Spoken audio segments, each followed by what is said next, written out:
Your boy Roto Beast. I'm here with my boy Jeremy. We're here to present you our MLB On Deck segment for Tuesday, April 16th. If you're new to this channel, please make sure you click the subscribe button below so you can watch all of our MLB, NBA, and NFL videos. If you haven't came and checked out our website here at dfscheatsheet.com, you're absolutely missing out. We have all the tools to help you compete with the pros day in and day out, including a complete optimizer, tons of content, daily FanDuel, and DraftKings cash lineups. Hey, we're truly a one-stop shop for all your DFS needs. So make sure to come check out the site here at dfscheatsheet.com. So what up, Jeremy? How you doing, bro? What's up, man? Hey, another day, another dollar, trying to get this money. I was in first for a while last night. Ended up falling back a little bit. Still made some money. A pretty good overall night for me. Man, I told everybody, two of my top 5 teams I said yesterday were the Cardinals, were Milwaukee. I had that game stacked so many different ways, and man, it almost paid off for me. Pitcher ended up falling a little bit in the end. It kind of pushed me back, but overall, like I said, good night. I've been really enjoying baseball, bro. Learning how to stack teams up, and I've been liking baseball a lot. We'll just keep it at that. How'd you do yesterday, bro? Yeah, I did all right, man. I mean, I was kind of in the same boat as you. I mean, I was leading some bigger tournaments for a while. But pitching was tough yesterday. I was fully comfortable with fading Yu Darvish, and then probably came up an inning short on pitching with Castillo, because I told everybody yesterday that I liked the Dodgers as a stack, but I also really liked Castillo, and I thought the reason we were taking the Dodgers as a stack was how low owned they would be, and the opportunity to get at Castillo. Castillo's start was a lot like Justin Verlander's was against the Yankees, where we were all over the Yankees and not on Verlander. He just kind of figured out a way to get a ground ball, to get a double play. He figured out a way to get out of it without giving up the big hit. So he did give up a ground rule double to Bellinger. He absolutely owned Muncy last night, struck him out 3 times, and his last at bat, he literally threw him 3 changeups, and Muncy just kind of frustratedly went back to the dugout. So he's like, let me just get the hell out of here. I don't want to see this guy no more. Right. So I mean, if I get another inning out of him, the problem is he had thrown 98 pitches through 5 innings, and he was done. But that's just the way it goes sometimes. I was comfortable fading Darvish. I actually stacked up Miami bats yesterday as one of my stacks. And I was comfortable with that too. That's the thing is you have to do your research. You have to take ownership of your decisions, and then know why you're making your decision and be cool with it. And I was perfectly comfortable with Darvish, the fade on Darvish again, and stacking up Miami and the Dodgers as 2 of the teams I stacked. But I mean, I had a ton of exposure to Castillo. Shoemaker hurt me as well, giving up the home run to Cron, which Cron is another guy, like, is a one-off flyer play. His price is super low. He's homered in back-to-back games. He's a guy you can look at as kind of one-off plays. The guy hits the ball a mile, and we've known that going back to his days with the Angels. And who's Cron with now? Minnesota. Oh, Minnesota. Okay, for sure. Yeah, man. I mean, so I'm ready to talk some bats, and then you could kind of just fill us in on some pitchers, and we could kind of go from there. Just a heads up, you know, we kind of do this video, kind of give you an overview of some pitchers to kind of get started, targeting on the day, some bats to kind of get started looking at. If you do need a more in-depth analysis on today's slate or any slate, every day we post 4 to 5 MLB articles, including Jeremy's deep dive. We have core plays. We have a value play article. There's a lot of really good stuff on the site for MLB. So like I said, this is just a little bit more of an overview video, kind of get you started. If you need the in-depth, check out the site, dfscheatsheet.com. And yeah, man, so I'm ready to jump into it. First thing first, I just want to warn everybody, because I know a couple people are going to forget. I mean, it is what it is. We're so used to having locks at 4:05, 4:10. Today's lock is actually a little bit earlier than usual. Locks is at 3:35. So I just want to, make sure that you know that. Last thing you want to do is have a bunch of entries and go back at 3:45 and set your lineups, and the slate already started. So just want to mention that, give you a heads up. And yeah, man, so I'm going to start. First game I'm going to be targeting. I really like both sides of this game, so I'm just going to group it up. You got Texas and the Angels. The wind's blowing. It's 18 miles an hour. It's actually blowing slightly in. Do you have it blowing slightly in as well? Say that one more time. Texas's weather. I seen it's blowing 18 miles an So hour. look, I'll go ahead and give you guys this information. This is something that we would get into on the deep dive. It's something that I said yesterday on the deep dive. I went fully in depth into this. A lot of people faded this game because of the fact the weather was blowing in. Do yourselves a favor, do a Google search of images of this ballpark, and what you will see is the wind swirls here. Okay, so when the wind is blowing in, it actually swirls and blows out, and it calls for a lot of runs. And what happened, what they have built in this ballpark is between the second deck, their club level, and their upper deck is their press level, and they have this really weird way they did it. They have like a cement walkway that looks kind of like an L shape, right? Like an even L. And the cement walkway goes all behind home plate. So wind comes in and it ricochets off this backstop basically and causes the wind to swirl and blow out. There will be a ton of runs scored here when the wind blows in. Right. Okay. For sure. Yeah. So I wasn't sure because I seen it 18 miles an hour. So the winds are going crazy today. The wind was blowing in from center to right field yesterday at 20 to 24 miles per hour. And we know how many runs were scored yesterday. Right. Yeah. So, I mean, obviously you got to like both sides of this game. I'll start with the Angels side of things going against Mike Minor, a lefty. You got to like some of the righties. Cozart, 4 for 12 with the triple, 2 home runs off him. Batting at the top of that order at a fair price tag. I think Cozart's in play. Mike Trout, basically anytime he's on the slate, he's in play. And then you get a matchup going against Mike Minor, a lefty. Trout's 3 for 7 with the home run. And then you got to look at Lucroy. Lucroy's 5 for 13, 2 doubles and a home run. Those guys are a little bit more smaller sample size, but the fact they all have home runs, they all have a couple of doubles. What was a good start for me. I really like those guys. And then Simmons. Simmons is the guy. They got him batting in the 3, the 4 hole. They mix it around depending on if they're going with lefties or righties. He's swinging a good bat. The guy, I don't know how much necessarily pop he gives you. He does have pop, but he's a guy that, I mean, he's going to get a ton of RBI opportunities with guys like Mike Trout, Cozart in front of him. He's one of the best hitters on their team. So my favorite 3 guys I'm going to look at is going to be the guys at the top of the order, Cozart, Trout, Simmons. And then you can also still look at, Pujols as a GPP play. Lucroy, I mentioned him. He has some good numbers. And then even Peter Borges. Peter Borges is batting in the 8 hole. Nobody's going to play him. He's going to be crazy low owned, but he's cheap. He's 3 for 3. Like I said, small sample size, but he's 3 for 3 with the home run. It's going to be cheap, going to be low owned. You could even use him as a bottom of the order stack, and you could go with a Borges, La Stella, Cozart, Trout. You can kind of wrap it around that way, for GPPs if you're going to go with the low range. So, like I said, I like the Angels righties a lot. On the Texas side of things, usually you really want to kind of target Jaime Barria more with righties. He gives up a 361 WOBA to righties compared to only a 299 WOBA to lefties. But I'll still take some lefties in this bat. I mean, Texas, they have some big time pop, especially from the left side of things. You got to look at guys like Joey Gallo, guys like Chu. He's in a solid spot. He actually is 5 for 13 with 2 doubles. What I like about Chu, and this is something that you brought up to me the other day, and it really kind of opened my eyes. I usually always like targeting guys that are batting in the leadoff spot, but you don't want a guy that's just going to get you a base hit or something, get you 3 to 6 points. You want a guy that has power upside, plus he has stolen base upside, and I feel like that's something that Chu definitely gives us. So he's probably going to be my favorite play on Texas at the top of that order. And then you got to look at Andrews. Andrews is swinging a good bat. We just mentioned, Barria struggles against righties, so I definitely puts Andrews in play.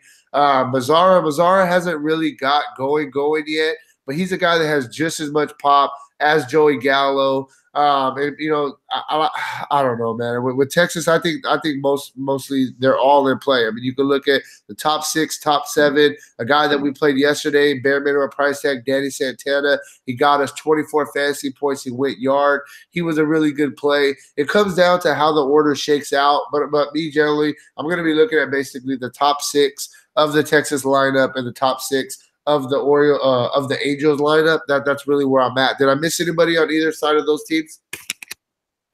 No, but I mean, look, I don't necessarily agree with your thought process on that. My thought process is 100% off correlation, right? And getting different sets of correlation. So if you're going to build 5 lineups stacking these two teams together, I would get different correlations. I'd get 1, 3, 5, 7. I'd get 1, 2, 3, 4. I'd get 2, 3, 4, 5. I'd get 7, 8, 9, 1 or Right. 7, 8, 9, Right. 2. Because you need, it's not that you don't want to target leadoff guys who don't have any power, because those guys are going to get on base. There's guys who can get on base who have no power. They can walk, they can steal second, and they can score on a single, and they just got you 12.2 points. So it's not that you don't want guys who don't have power. You need correlation. Like just building a one-off lineup with a bunch of leadoff hitters is a stupid way to build a lineup, in my opinion, because your upside is like you need stolen bases, you need them to score runs. So if you need them to score runs, you're dependent on somebody driving them in. Why not get that guy in your lineup as well? So I don't necessarily agree off only targeting 1 through 6. Get uncomfortable, get crazy, man. In order to be different, you have to have correlation, and in order to go up a scoreboard or a leaderboard, you have to have correlation that other people may not have. I get you completely, but I mean, I'm talking about for me when I'm building my cash game lineup, I like to target people in the top 6 of the order. But definitely when it comes to GPP, I mean, you got to, like you said, you got to get all different forms of the stack. That was, one of the main reasons, like I brought up Borges batting at the bottom of the order for the Angels, is you can wrap it around. So I mean, like definitely, I'm with you with cash also, because I'll give you an example. Okay, let's say that tonight the Angels go 1, 2, 3. Okay, Pujols is traditionally hit really well in Texas. So you got Pujols, Bauer, Lucroy, and Calhoun as your 4 through 7 hitters, right? All of them get on base, and really all 4 of those guys can hit the ball out of the ballpark. Tommy La Stella is hitting 9th. He had a 2-home-run game, right? So why would I say that I'm not going to put 7, 8, 9 in this lineup? That like, to me, it doesn't. The 1 through 6 like limits you to one, ownership percentage, and it limits you to correlation opportunities, because there's definitely correlation with turning the lineup over. In the National League, especially with the number 8 guy, teams will pitch to, like, just a little baseball, not to get off track. Teams want to lead off an inning with the pitcher. Okay, so the number 8 hitter in the National League is going to get pitched to. He's going to get pitched to. So avoiding an 8 hitter who's hitting in front of the pitcher is not necessarily always a smart idea, because they want to pitch to this guy. They're not going to walk him, so that the next inning the team gets to lead off with their leadoff hitter, because a pitcher with 2 outs in an inning is swinging the bat. He's not bunting. There's no sacrifice situation. And even if he does bunt, they throw him out, and they lead off the inning with the leadoff hitter. So you have to look at the bottom of the lineup, because turning the lineup over is very important. And if you go back and look, if you're putting Mike Trout in your lineup tonight and he's hitting in the 2 hole, do you want Mike Trout to hit a 2-run shot with Zach Cozart on, or do you want Mike Trout to hit a 3 or 4 or 3-run homer or a grand slam with Calhoun and Borges on and Cozart, right? Or Borges, La Stella, and Cozart in front of him. So you have to get correlation with the bottom of the lineup, and the guys in the bottom of the lineup are directly tied to the guys at the top of the lineup, and it's not just for tournaments. Yeah. No, I get what you're saying. Moving on, next team that I'm going to be targeting, I like Tampa Bay. We talked about it right before we got on. Tampa Bay is probably the top team that you target on this slate. I mean, Tampa Bay, they have guys that we're like, who's this guy? Who's that guy? But guess what? They got some guys that are absolutely balling right now. I want to give credit to one thing to the coaching staff. He has the team playing very, very well. It's crazy because you got the Yankees, you got the Red Sox in this division. Those are the 2 clear-cut front runners that are supposed to win this division. And then you got the Rays coming out of nowhere with this payroll that is nothing compared to them, and they're competing and they're playing well. Now they get a matchup today with Dylan Bundy. We just talked about Dylan Bundy. Dylan Bundy's one of those guys that he's actually not too bad of a pitcher. But he needs to get traded. He needs a kind of a change of scenery. Same thing that we seen last year with what Kevin Gausman, was it correct? Kevin Gausman was the guy that went to Atlanta. Yes. Yeah, so with Kevin Gausman, he's been a decent pitcher, for the most of his career. Started really, really going downhill with with the Orioles. He had consecutive bad starts. Got traded, new change of scenery. Ends up the past year and a half, he's pitched absolutely well. Since being with Atlanta the end of last year and a couple starts this year, I think that's what Dylan Bundy really needs. But right now, while he's still on the Orioles, I'm gonna continue to target him every single start that he's out there. Tampa Bay has the second highest implied run total on the slate. They got a couple guys really standing out to me. First and foremost, I really like Kiermaier. He's batting in the sixth hole. He's 4 for 9 with 2 home runs. Kiermaier gives us massive stolen base upside. And then, outside of Kiermaier just standing out to me, I think all these guys are really in play. They're all swinging really, really good bats. Meadows and Lowe, these guys have shown some power upside this season. I'm going to be honest with you, I've never even heard of these guys, Meadows and Lowe, before this season. You know any more information on these guys? Really? Austin Meadows and Derek Lowe? Yeah, I've heard of Meadows before, but Lowe, I've never – I've heard the name of Meadows, but I've never even heard of Lowe. No, Derek Lowe was in baseball last year. Derek Lowe's a minimum value player, but look, he's playing well this year. Austin Meadows was a part of the Chris Archer trade. Austin Meadows was in Pittsburgh last year, so this is a good, young, talented ball player. Obviously has power. I don't know how much more you want me to give you on him, but he was part of the Chris Archer deal. Okay, yeah. Like I said, it's baseball. There's not as much stuff that we can look at compared to some other sports. But no, like I said, I've played the guy a couple of times during this year, and he hasn't let me down. Like I said, I just didn't know the history of him. But yeah, Tampa Bay. Me and Jeremy talked about it right before we got on the video. We feel Tampa Bay is probably the top stack on the slate. Are we still kind of on that train right now? Say that one more time. Whereas Tampa Bay probably going to be the top stack on the slate as of right now. As of right now, I think Tampa Bay against Bundy is a phenomenal stack. You got guys in this lineup that have a ton of power. There's a ton of power in this lineup. Their prices are up there, so finding value and a value to stack them with, that's going to be the challenge. I think a lot of people will look at Boston and the Yankees today for I don't know what. I got to figure that out. But to me, that's a full fade for pitching. I think that those are two other teams that you have to give consideration to for bats because of the fact that this rivalry, and especially rivalry games in general, but this one here tends to yield way more runs than it does pitching. Right, for sure. Yeah, and one more thing that I do like about Tampa Bay is I think they're going against Bundy, so we know it's a great spot, and they're always one of those teams they don't have flashy names in their lineup, so they tend to go lower owned for sure. So yeah, man, I like Tampa Bay a lot. Moving on, the next team that I'm looking at, I actually talked about them yesterday, and they kind of let me down a little bit. I'm gonna go right back to the well though. I like the Chicago White Sox at home. You got the wind blowing out to right center, 8 miles an hour. The White Sox get a matchup against Jorge Lopez. White Sox are a team, man. They're a team that nobody talks about. They do have some solid hitters in their lineup. There's a four-man stack that I'm looking at that I really like. I like Jose Abreu, Tim Anderson, Alonso, Moncada. I expect those guys to all be in the top of the order. And you got all those guys either have a home run or a double against Jorge Lopez. Definitely a small sample size, so I don't want to buy too much into BVP on this one.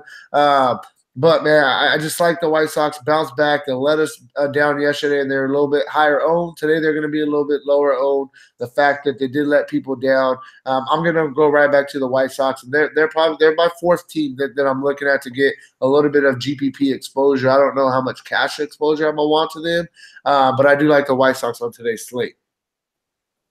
Final team that I'm going to look at, I'm going to go right back to the well. Baseball is a game more than – I feel like baseball more than other sports is a team that you can't – is a game that you can't have recency bias. Basketball, yes, if somebody absolutely busts the night before but they played 35 minutes and didn't just do nothing, the opportunity was there in basketball. So you go back to the one. Baseball, though, people don't have that much opportunity. Batters, they get 4 at-bats. Okay, 4 or 5 at-bats on a night. people, they're human, just like we're human. Sometimes they have a bad night, they couldn't hit shit, but that doesn't mean that they're a bad play the next day or the day after. I've played guys 2 or 3 days in a row, and I've had, people message me, why are we playing this guy? He did bad for us yesterday. But yes, that was yesterday. Today he's going to get 4 or 5 at bats. It's a new day. Move on. Like I said, I like the White Sox, and I'm going to go right back to the Dodgers. I actually was a little bit wrong on the Dodgers yesterday as well. We knew it was a risk, and it's something that we talked about, when we talked about the Dodgers yesterday. We made sure it was very clear that the Dodgers were a risky play going against Castillo, who had been pitching very, very well. But Castillo, man, just like a couple weeks ago, we talked about it, or like last week, I think, we talked about Verlander against the Yankees. Verlander, he didn't pitch well against the Yankees, but he didn't get blown up because he got out of 4 or 5 different jams, got a couple double plays, etc. That's really how it was with Castillo yesterday against the Dodgers. Is he only pitched 5 innings. He went 100 pitches, so he was working hard, a lot of pitches. We just couldn't. As a Dodgers fan, we couldn't get runs across. Gonna go right back to the well today, going against Tyler Miley, who actually Malay. He actually struggles big time against lefties. 376 WOBA compared to only a 293 WOBA against the righties. I'm going back to all of our power bats. Top stack for me for the on the Dodgers. I'm not saying they're a top stack on the slate, but hitters wise, I'm going to be looking at Muncy, Peterson, Bellinger, Seager. All those guys bat in the top 5, going against a pitcher who struggles against lefties. I like the Dodgers lefties again today, going against Malay. One thing I like about this video, to be honest, and this is not a knock on you, bro, it's not, but I know that we'll know who the chalk is when we're done with the video.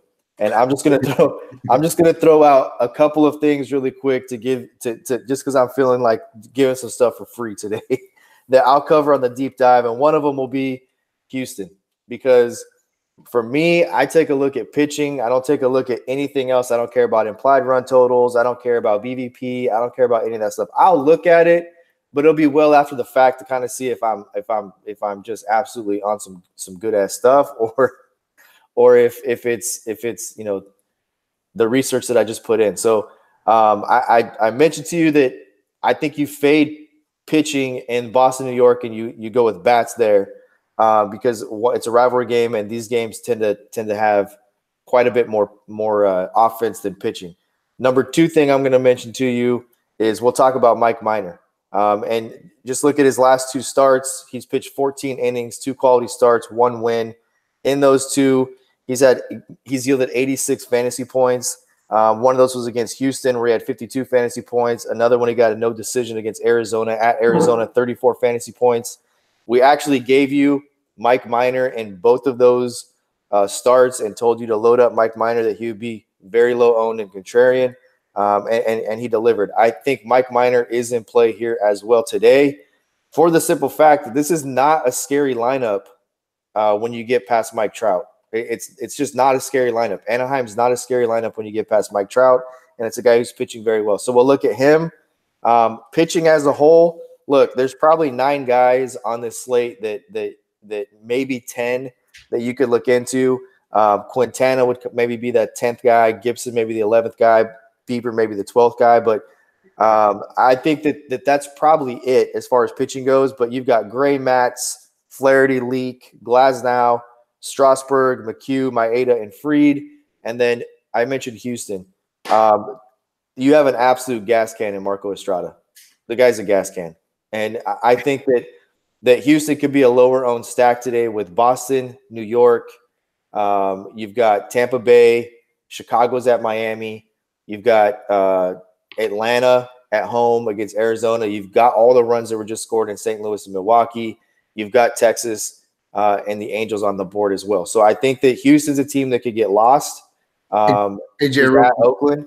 Yeah. Real quick, I just want to tell you. So just because, like, man, today it was so hard to narrow down to 5 teams because there's so many. There's 30 teams on the slate, so there's so many teams there that are in good spots. You're not going to see ownership percentages very high today. Right. You're not. So much. You know what I mean? No. Today is not a day to play to play daily where you think that you're going to take like a hedge approach, right? Where you're going to, today's a day to get it right.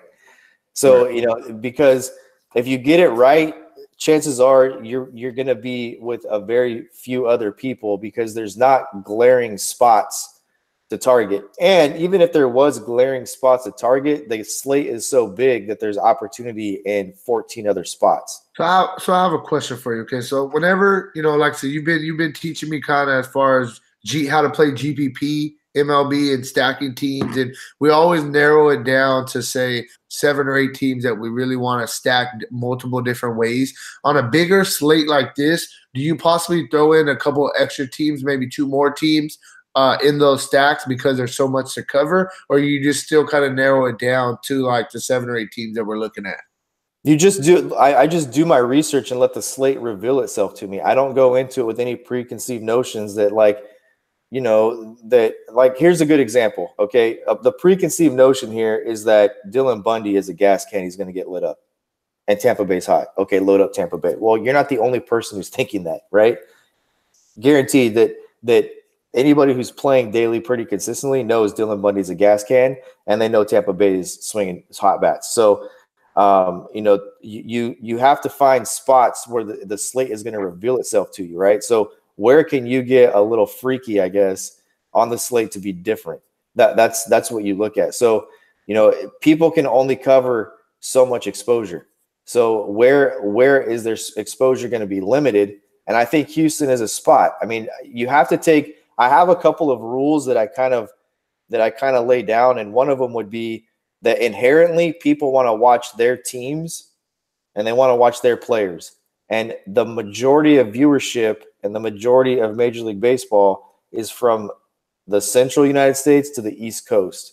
So a game that starts at 10:07 at night, and this was a trip for me, bro. I love New York. You know that. I love to go to New York. And I've been in New York and I wanted to watch the Giants. It's like, damn, it's freaking 10 o'clock at night. Like it's 10 o'clock at night. People are asleep. So people are the ownership in these last 3 games is going to be lower as it is. Now the Dodgers have a pretty obvious spot. So, if I'm going to get exposure and I'm on the East Coast, I'm thinking, well, I like the Dodgers. I'll use them as one of my teams. I think Houston against Estrada is a team that gets overlooked. So I think Houston's a way to be different today. Okay. Gotcha.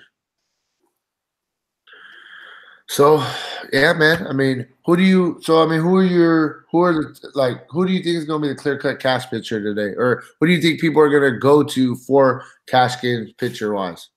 I honestly think the best pitcher on the slate, the number 1 pitcher on the slate from a skill standpoint is Glasnow.